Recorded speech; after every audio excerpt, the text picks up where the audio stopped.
Nabila dengan NIM 2002531. Di sini saya akan menjelaskan seputar tentang ekonomi moneter.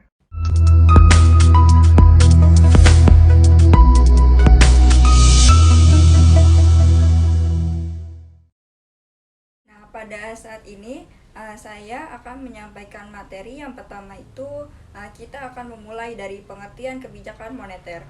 Kedua adalah tujuan dari kebijakan moneter, kemudian tentang instrumen kebijakan moneter, dan yang terakhir adalah bentuk dari kebijakan moneter.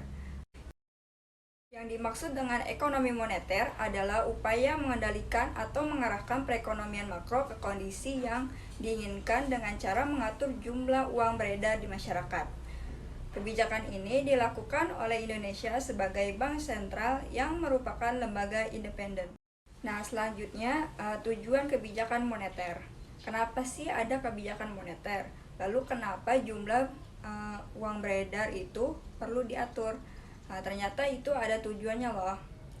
Tujuan yang pertama adalah untuk meningkatkan pertumbuhan ekonomi.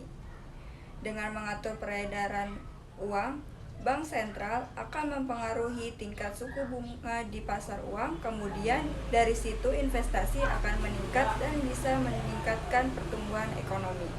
Dan yang kedua yaitu memperluas lapangan pekerjaan. Dengan meningkatkan pertumbuhan ekonomi, otomatis lapangan pekerjaan akan semakin meluas. Dan yang ketiga adalah untuk mengendalikan harga barang atau inflasi. Ingatkan kalau inflasi itu disebabkan karena jumlah uang beredar terlalu banyak, oleh karena itu jumlah uang harus diatur. Kemudian yang keempat, untuk mengatur keseimbangan neraca pembayaran. Jadi, jumlah uang beredar di masyarakat dapat mempengaruhi nilai tukar rupiah terhadap mata uang asing yang pada akhirnya akan mempengaruhi keseimbangan neraca pembayaran. Kita sampai di bagian yang ketiga yaitu instrumen kebijakan moneter. Instrumen yang dijadikan bank sentral dalam kebijakan moneter dikategorikan menjadi dua, yaitu instrumen langsung dan instrumen tidak langsung. Instrumen langsung dari kebijakan moneter terdiri dari yang pertama itu ada mencetak uang.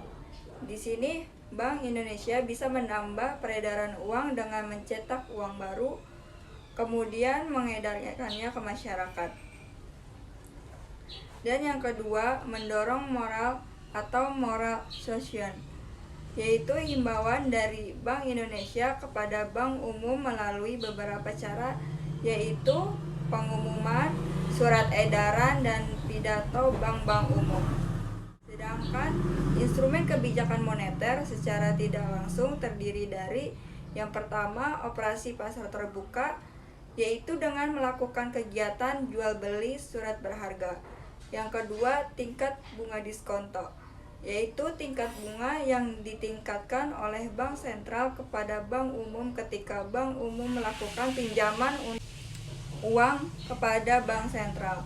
Yang ketiga, rasio cadangan kas, yaitu cadangan kas minimal yang harus disimpan kepada bank sentral. Yang keempat, pagu kredit, yaitu batas maksimal kredit yang boleh diberikan bank umum kepada masyarakat. Sampai ke bagian terakhir dari pembahasan materi kebijakan moneter, yaitu bentuk dari kebijakan moneter. Nah, pada dasarnya bentuk dari kebijakan moneter yang dilakukan oleh bank sentral ada dua macam, yaitu kebijakan uang ketat dan kebijakan uang longgar. Kita mulai dulu dari kebijakan uang ketat. Jadi, kebijakan uang ketat atau biasa juga disebut sebagai kebijakan moneter kontraktif adalah kebijakan bank sentral untuk mengurangi jumlah uang beredar dengan tujuan mengendalikan tingkat inflasi atau inflasinya tidak terlalu tinggi. Lalu bagaimana bank sentral melakukan hal itu? Nah, caranya adalah sebagai berikut.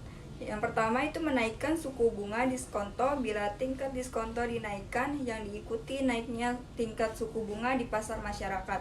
Cenderung memilih untuk menabung daripada meminjam uang di bank. Yang kedua,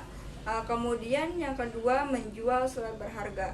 Contohnya adalah sertifikat Bank Indonesia atau SBI. Bila Bank Indonesia menjual surat berharga kepada masyarakat umum, Bank Umum akan membayar SBI tersebut kepada Bank Indonesia sehingga jumlah uang beredar akan berkurang. Dan yang ketiga, kenaikan rasio cadangan kas. Bank Umum akan menambah simpanan uang mereka ke bank sentral sehingga kemampuan Bank Umum untuk menyalurkan kredit atau pinjaman uang kepada masyarakat menjadi berkurang. Dan yang terakhir adalah membatasi pagu kredit. Bila Bank Indonesia memperketat pagu kredit yang diboleh dipinjamkan oleh masyarakat, peredaran uang bila terkendali oleh jumlahnya. Bentuk kebijakan moneter yang kedua yaitu kebijakan uang longgar atau kebijakan moneter ekspansif.